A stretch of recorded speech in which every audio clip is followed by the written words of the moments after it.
大家好，我係番茄仔，歡迎大家收睇呢一集嘅影片。首先，番茄仔想要多謝大家喺我上一條片嘅熱烈討論。呢條片嘅主要目的其實好直接，就係要反駁主流媒體對於 Michael 呢部電影嘅一面倒評論。當你打開評論版面，無論係經濟學人、Guardian 定係紐約時報，幾乎都係清一色負面聲音。對於好多觀眾，尤其是係 Michael Jackson 嘅支持者嚟講，睇完呢一啲評論，其實唔止係失望，而係會覺得唔公平，甚至有啲失真。而呢一種唔公平，其實唔係淨係對於觀眾，同樣亦都係對於製作團隊本身一種忽視。當一部作品喺創作初期已經受到授權框架、家族參與、法律限制等等多重現實條件影響嘅時候，製作人所作出嘅每一個敘事選擇，本質上都係一種平衡同埋取捨。但係主流評論往往就跳過咗呢一層背景，直接用唔夠三維、過度美化去定義作品。呢一種批評方式本身對於創作者就係唔公道，所以我選擇拍呢一條片，唔係為咗盲目護航，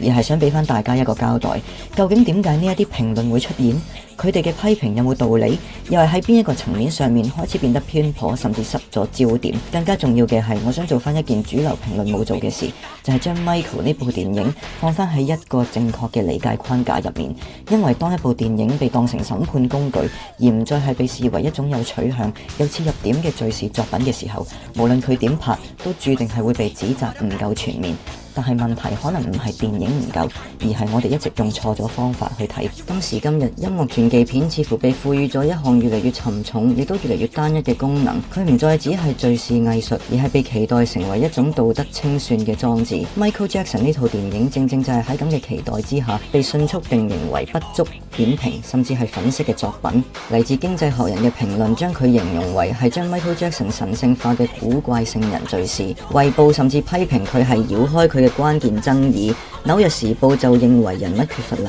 體感，而 Associated Press 就認為佢係更加似係經授權包裝過嘅幻想。呢一啲評論喺立場上面各有語氣差異，但係本質上其實大家都係分享緊一個前提：一部關於 Michael Jackson 嘅電影，如果唔全面處理佢所有嘅爭議，就唔能夠構成一個完整嘅人。而問題正正就係出喺呢一個前提。電影從來都唔係一個司法記錄，亦都唔係百科全書。當評論者要求 Michael 更加要三維，佢哋其實實際上往往係要求嘅一種喺信息量上面嘅飽和，更加多事件、更加多醜聞、更加多時間嘅跨度，而唔係喺敘事選擇上面嘅深化。呢一種閱讀方式忽略咗一個基本事實：任何傳記片都必須要建立喺取捨之上，而真正嘅問題唔係在於佢能唔能夠去涵蓋全部，而係在於佢選擇咗乜嘢作為理解人物嘅入口。而 Michael Jackson 呢套電影嘅入口其實相當之清晰，甚至可以話係刻意而且一致嘅。佢嘅童年、父權、創傷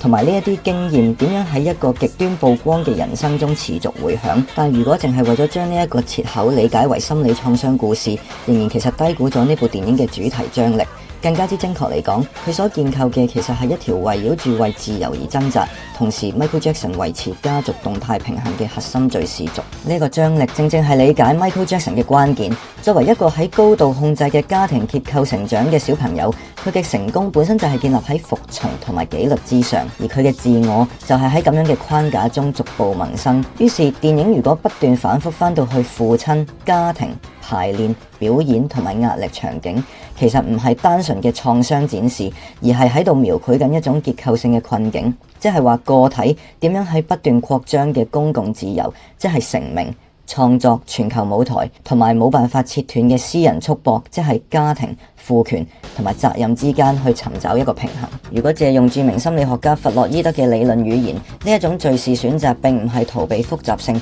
而係去嘗試將複雜性收集翻去心理根源。弗洛伊德指出，童年嘅經驗會以壓抑形式潛伏喺潛意識之中，並且喺成年之後不斷重返，而父權形象就會內化成為超我，持續去監控同埋規訓個體行為。喺呢一種框架之下，爭取自由並唔係一個單向解放，而係一場永遠完成唔到嘅心理協商。因為嗰把要求你服從嘅聲音，一早已經唔只係存在喺外在嘅父親，而係存在喺 Michael Jackson 嘅心入面。呢一點亦都令到 Michael 呢一套電影嘅核心衝突呈現出一種持續拉扯嘅動態。佢一方面想擺脫控制，建立屬於自己嘅藝術語言同埋人生節奏，另一方面又要維繫家族關係，承擔情感同埋責任。呢一種自由連結之間嘅雙重需求，令到佢冇可能作出乾脆利落嘅斷裂，只能夠不斷作出妥協同埋平衡。電影如果聚焦喺呢一個過程，本質上面係喺描寫一種心理同埋倫理嘅張力，而唔係提供一份歷史清單。主流評論之所以對於 Michael 呢部電影唔滿意，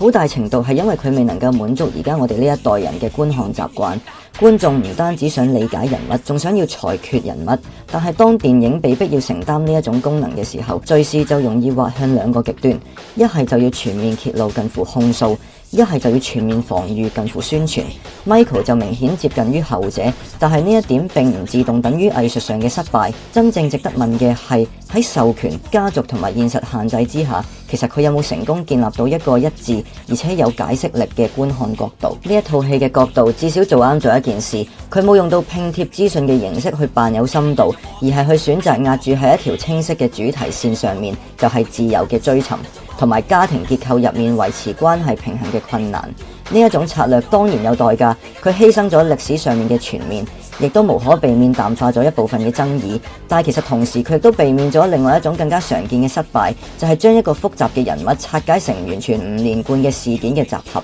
所以，與其話 Michael Jackson 係一部唔夠 3D 嘅電影，不如話其實佢係一部拒絕用資訊密度去模擬深度嘅作品。佢選擇將 Michael Jackson 理解為一個喺家庭結構入面誕生、喺創傷入面成形，並且喺一生之中不斷喺自由同埋連結之間尋找平衡嘅人，而唔係一份可以俾大家逐條審核嘅歷史檔案。而如果要再為呢一份敘事加上一層更加深嘅隱喻，咁樣其實係會可能接近西西弗斯嘅處境，喺既定結構同埋冇辦法擺脫嘅重量之中，不斷去推動嗰一粒名為自我嘅巨石。對於 Michael Jackson 嚟講，家庭、明星、創傷同埋公眾凝視，全部都係呢一粒石頭嘅唔同面。而自由從來唔係一個終點，而係每一次向上推動嘅過程本身。喺有限之中，佢追求嘅唔係逃離，而係喺反覆拉扯同埋返回之間，逼近屬於自己嘅無限。呢一種理解未必會討好，亦都未必可以滿足所有關於真相嘅期待，但係至少指出咗一個主流評論一直忽略嘅重點事實：